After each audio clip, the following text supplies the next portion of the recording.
కూటమి ప్రభుత్వం కర్నూలు నగర సమీపంలోనే రాగమయూరి పరిసర ప్రాంతాలలో భారత ప్రధాని నరేంద్ర మోదీ పర్యటన ఎందుకో చెప్పాలని జాతీయ యువజన కాంగ్రెస్ కార్యదర్శి నాగ మద్దిలేటి యాదవ్ కూటమి ప్రభుత్వాన్ని ప్రశ్నించారు. ఈ రోజు కర్నూలు నగరంలోని జిల్లా కాంగ్రెస్ పార్టీ కార్యాలయంలో విలేకరులతో మాట్లాడారు. అదానీ అంబానీలకు న్యాయం చేసేందుకు కర్నూలుకు వస్తున్నారా అని చెప్పాలని కోరారు. బ్యాగులు ఇవ్వడం కోసం వస్తున్నారా?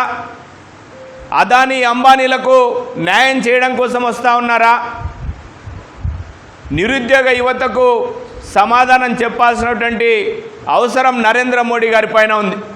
ఈ జిఎస్టీ పేరుతో చిన్న చిన్న ఎంఎస్ఎంఈలు చిన్న వ్యాపారస్తుల్లో ఉద్యోగాలు కోల్పోయి ఇండ్లకు పరిమితమైనటువంటి నిరుద్యోగ యువతకు సమాధానం చెప్పాలి. ఎంబీఏ, ఎంసీఏ, పిహెచ్డీలు, డిగ్రీలు చేతలు పట్టుకొని గవర్నమెంట్ ఆఫీసుల చుట్టూ, ప్రైవేట్ ఆఫీసుల చుట్టూ తిరుగుతూ ఉంటే వారికి ఉద్యోగం రాకపోతే తల్లడిల్లుతున్నటువంటి యువతకు సమాధానం చెప్పాలి.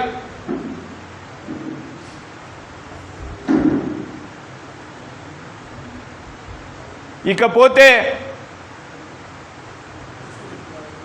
మెడికల్ కాలేజీలు 17 మెడికల్ కాలేజీలను గతంలో ఎన్డీఏ గవర్నమెంట్ శాంక్షన్ చేస్తే ఇప్పుడున్నటువంటి ఎన్డీఏ గవర్నమెంట్లో ఉన్నటువంటి భాగస్వామిగా ఉన్నటువంటి తెలుగుదేశం పార్టీ, జనసేనలో ఉన్నటువంటి వాళ్ళు ప్రైవేటు పబ్లిక్ కింద ఈ 17 మెడికల్ కాలేజీలను ప్రైవేటు పరం చేసేటువంటి యొక్క ఈ యజ్ఞాన్ని కూడా యువజన కాంగ్రెస్ పార్టీ పూర్తిగా వ్యతిరేకిస్తూ ఉంది. మీరే చెప్తా ఉన్నారు 17 మెడికల్ కాలేజీలలో మొన్న 2 రోజుల క్రితం ఈ రాష్ట్రానికి సంబంధించినటువంటి వైద్య ఆరోగ్య శాఖ మంత్రి సత్యకుమార్ గారు 17 మెడికల్ కాలేజీలలో ఒక్కొక్క మెడికల్ కాలేజీలలో 100 కోట్ల ఫ్రాడ్ జరిగింది అని, ఈ మెడికల్ కాలేజీలకు శాంక్షన్ ఇచ్చింది మీరే కదా, ఆ ఫ్రాడ్ ఎక్కడ జరిగిందో బయట పెట్టాల్సింది మీరే కదా. ఇప్పుడు ప్రైవేటు పరం చేస్తున్నటువంటి వాళ్ళను ప్రశ్నించాల్సింది మీరే కదా.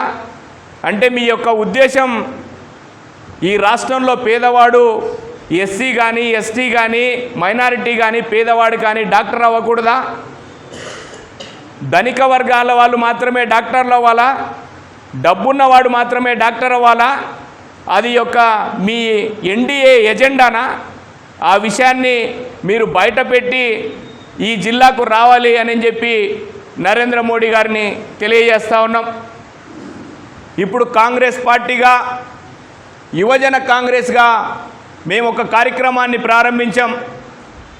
రాహుల్ గాంధీ గారు ఓటు చోరు విషయంలో గత కొన్ని నెలలుగా దేశమంతా ఓట్ల ఫ్రాడ్ జరిగింది, ఈ ప్రధానమంత్రి ఎన్నుకున్నది ప్రజలు కాదు, దొంగ ఓట్లు ఎన్నుకున్న ఈ ప్రధానమంత్రిని అని చెప్పి ఆరోపణలు చేస్తూ ఉంటే నరేంద్ర మోడీ గారి నోట్లో నుంచి కానీ, బీజేపీ నుంచి కానీ ఒక్క మాట కూడా బయటికి రావడం లేదు.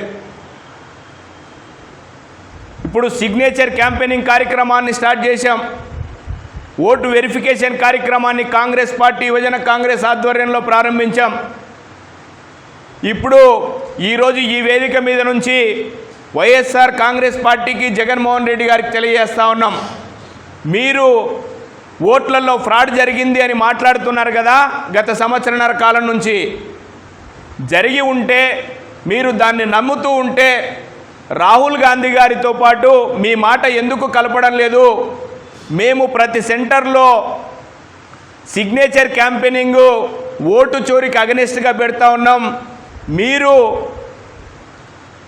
ఈ విషయాన్ని ఓట్ల చోరీ ద్వారా దొంగతనంగా గవర్నమెంట్ ఫామ్ అయి ఉంది అని మీరు ఎన్డీఏ గవర్నమెంట్ను నమ్ముతూ ఉంటే, మీరు సిగ్నేచర్ క్యాంపెయినింగ్లో మాతో పాటు వైఎస్ఆర్సీపీ కార్యకర్తలు, నాయకులు ఇంక్లూడింగ్ జగన్మోహన్ రెడ్డి గారు కూడా పాల్గొని బీజేపీకి, ఎన్డీఏ గవర్నమెంట్కు ఒక అల్టిమేటం జారీ చేసి రాహుల్ గాంధీ గారితో పాటు ఈ ఓట్ చోరీ కార్యక్రమంలో పాల్గొనాలని చెప్పి వాళ్ళకు కూడా ఈ విషయాన్ని తెలియజేస్తూ ఉన్నాం.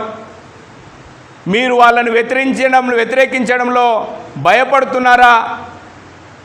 భయపడుతుంటే భయపడుతున్నామని చెప్పి ఒప్పుకోండి అంతే.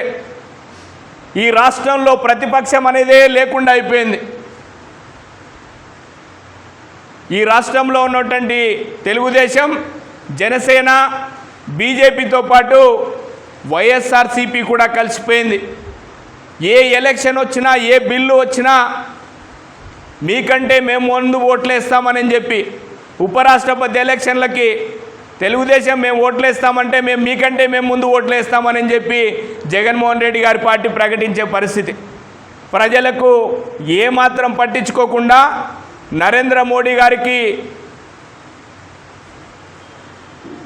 వాళ్ళ సంఖ్యలో ఒకరు నేను కుడి పక్కన అంటే లేదు లేదు నేనే కుడి పక్కన, లేదు నేను ఎడం పక్కన అంటే నేను లేదు లేదు నేను ఎడం పక్కన, మనమిద్దరం కూడా ఆయన భుజాల మీదనే ఎక్కి కూర్చుందామని చెప్పి తానా తందాన ఆడుతూ ఈ రాష్ట్రాన్ని అత్యంత ఘోరంగా మోసం చేస్తున్నటువంటి ఈ యొక్క ఎన్డీఏ గవర్నమెంటు సమాధానం చెప్పి, ఈ రాష్ట్రం కూడా సమాధానం చెప్పాల్సినటువంటి బాధ్యత ఉంది అని చెప్పి తెలియజేస్తా ఉన్నాం.